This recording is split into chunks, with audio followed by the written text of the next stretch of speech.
तो दोस्तों आज हो गया 22 मार्च 2022। यूपी समेत देश दुनिया की सभी ताज़ा बड़ी खबरें लेके आए सिर्फ आपके। चलिए फटाफट खबर शुरू करते हैं। उससे पहले चैनल को अब तक सब्सक्राइब ना किया हो तो फटाफट चैनल को सब्सक्राइब कर दें, लाइक कर दें, शेयर कर दें ताकि इसी तरह की खबर आप हर रोज देख सकें। चलिए शुरू करते हैं आज की पहली बड़ी खबर।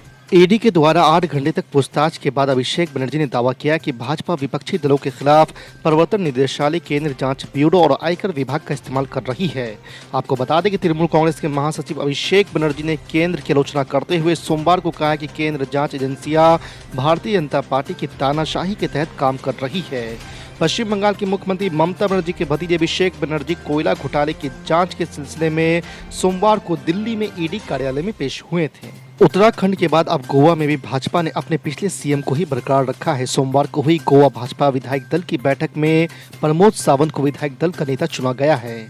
इससे पहले भाजपा ने उत्तराखंड में भी पिछले सीएम पुष्कर सिंह धामी को ही अपना विधायक दल का नेता चुना है। द कश्मीर फाइल्स को लेकर आए दिन कोई न कोई बयान सुनने को मिल रहा है। अब तेलंगाना के मुख्यमंत्री के चंद्रशेखर राव ने भी इस फिल्म पर अपनी टिप्पणी जाहिर की है। केसीआर ने कहा है कि द कश्मीर फाइल्स चाहता कौन है। इसके साथ उन्होंने सरकार पर भी सवाल खड़े किए हैं। आपको बता दें कि के चंद्रशेखर राव ने कहा है कि कोई भी प्रगतिवादी सरकार होती तो इरिगेशन फाइल्स, इकोनॉमिक फाइल्स जैसी फिल्में बनती। द कश्मीर फाइल्स चाहता कौन है। केसीआर ने आगे कहा है कि दिल्ली में कश्मीरी पंडित कह रहे हैं कि इस फिल्म से हमें कोई भी फायदा नहीं हो रहा है। उनका कहना है कि ये फिल्म चुनाव में वोटों के लिए बनाई गई है। इसके अलावा केसीआर ने केंद्र से 100% फसल खरीदी की भी बात कही है। पश्चिम बंगाल सरकार के एक नए आदेश के मुताबिक अब राज्य के सरकारी स्कूलों का ड्रेस कोड बदल दिया गया है। नई यूनिफॉर्म नीले और सफ़ेद रंग की होगी। इतना ही नहीं, इस यूनिफॉर्म पर विश्व बंगला का लोगो भी बना होगा। इस लोगो को खुद पश्चिम बंगाल की मुख्यमंत्री ममता बनर्जी ने डिजाइन किया है। इस आदेश के बाद राज्य के सभी सरकारी, अर्ध सरकारी और सरकारी सहायता प्राप्त स्कूलों के छात्रों की वर्दी एक समान होगी। आखिरकार रोहिंग्याओं के खिलाफ हिंसा को अमेरिका ने माना नरसंहार, आधिकारिक घोषणा की। जी हां, आपको बता दें कि अमेरिका ने आधिकारिक तौर पर घोषणा की है कि 5 साल पहले म्यांमार में सैन्य सरकार द्वारा शुरू किया गया रोहिंग्या मुस्लिमों का दमन एक नरसंहार था। अमेरिकी विदेश मंत्री एंटोनी ब्लिंकन ने सोमवार को म्यांमार की हिंसा को अधिकृत रूप से नरसंहार करार दिया है। इस मौके पर युद्ध अपराध के लिए कानूनी दस्तावेज भी जारी किया गया है। आपको बता दें कि अमेरिकी जांचकर्ताओं ने इसे साल 2018 में तैयार किया था। बिहार के बोचहा विधानसभा उपचुनाव में पूर्व मंत्री रमई राम की पुत्री गीता कुमारी वीआईपी की उम्मीदवार होंगी। वीआईपी प्रमुख मुकेश सैनी ने सोमवार को प्रेस कॉन्फ्रेंस में इसकी घोषणा की।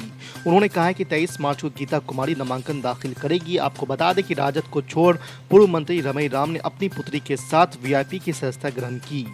सैनी ने दावा किया है कि बोचहा सीट जरूर जीतेंगे। जीत के बाद उनके विधायक भी एनडीए का हिस्सा होंगे। उन्होंने कहा है कि मुख्यमंत्री नीतीश कुमार के साथ वो मजबूती से खड़े हैं। द कश्मीर फाइल्स और हिजाब को लेकर देश भर में बहस छिड़ी हुई है। इन्हीं मसलों पर एमआईएम के चीफ असदुद्दीन ओवैसी ने एक खास न्यूज चैनल से बात की। ओवैसी ने कहा कि कितने कश्मीरी पंडित मारे गए, कितने विस्थापित हुए, इसको लेकर मोदी सरकार कमीशन क्यों नहीं बना देती। उन्होंने कहा कि क्या एक फिल्म देखकर मोदी सरकार को कश्मीरी पंडितों की तकलीफ याद आ रही है। आपको बता दें कि असदुद्दीन ओवैसी ने कहा है कि मैंने लोकसभा में ये कहा है कि मोदी सरकार इस बात के लिए एक कमेटी बना दे और जितने भी विस्थापित लोग हैं उन्हें वापस लेकर आएं। आपको बता दें कि असदुद्दीन ओवैसी ने सरकार पर हमला करते हुए कहा है कि नॉन कश्मीरी लोगों की जो हत्या आतंकियों ने की उसकी भी तो आप बात कीजिए। उन्होंने कहा है कि जम्मू के नरसंहार की बात भी होनी चाहिए। हम समाज को तोड़ने सिर्फ चुनावी एजेंडा की तैयारी कर रहे हैं। चलिए मिलकर के हम एक एक कश्मीरी पंडित को वहां ले चले और चैलेंज को कबूल करें, सिर्फ राजनीति ना करें। आज जब हम इस युग में आए हैं, हमें तय करना पड़ेगा कि आजाद हिंदुस्तान के बाद आज भी 1.8% दलित एजुकेशन नहीं लिया, 0.9% आदिवासी इस हिंदुस्तान में एजुकेशन नहीं लिया। आज भी 0.4% दलित आदिवासी को नौकरी नहीं मिली। तय करिए एजेंडा। कब वो इसको गाली देगा, इसको गाली देगा। मोक्ष रखने की आजादी इस कंट्री में नहीं मिली। पीएम पुनिया को मंदिर ढूंढने की आजादी नहीं मिली कांग्रेस की सरकार में। क्या मंदिर सिर्फ पप्पू यादव, पप्पू झा, पप्पू सिंह और पप्पू शर्मा का था? क्या पप्पू पासवान, पप्पू राम, पप्पू मुसैन, पप्पू पासी, पप्पू चौधरी पप्पू कुम्हार, पप्पू कहार कर रही था।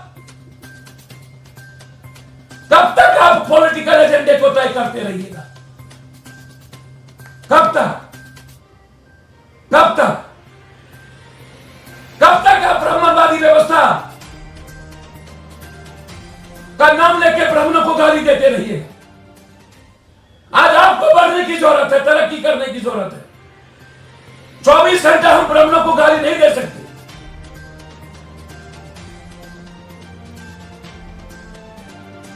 चौबीस घंटा हम जातियों को गाली दे रहे हैं और ब्राह्मण और मुसलमान, ब्राह्मण और दलित का एजेंडा तय करने ये देश इन नेताओं के लिए पैदा नहीं हुआ था। हमें सोचना पड़ेगा, हमें जीने की आजादी चाहिए, हमें न्याय की आजादी चाहिए।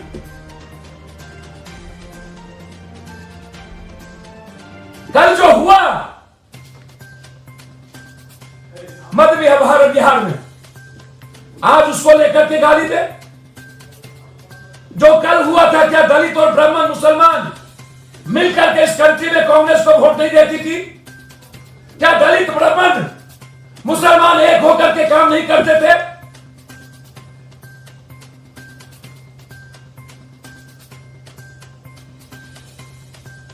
क्या क्या तय करना, किसको किसको गरियाना?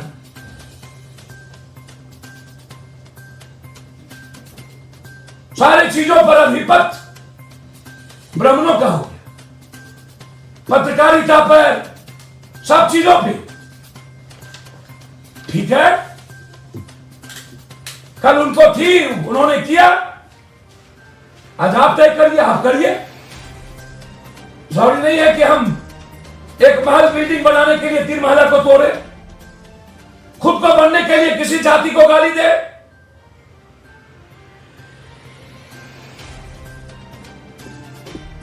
आपको तो मिलती है आजादी, क्यों बिक गए उत्तर प्रदेश में?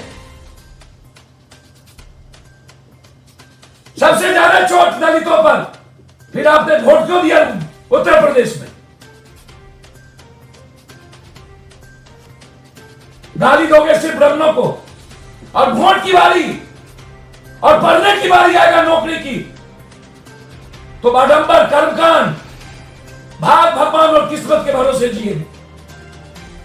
गाली देंगे राजपूत को, गाली देंगे कभी भूमियार को, गाली देंगे कभी जादव को, कभी जादव देगा उसको। ये कंट्री हो गया।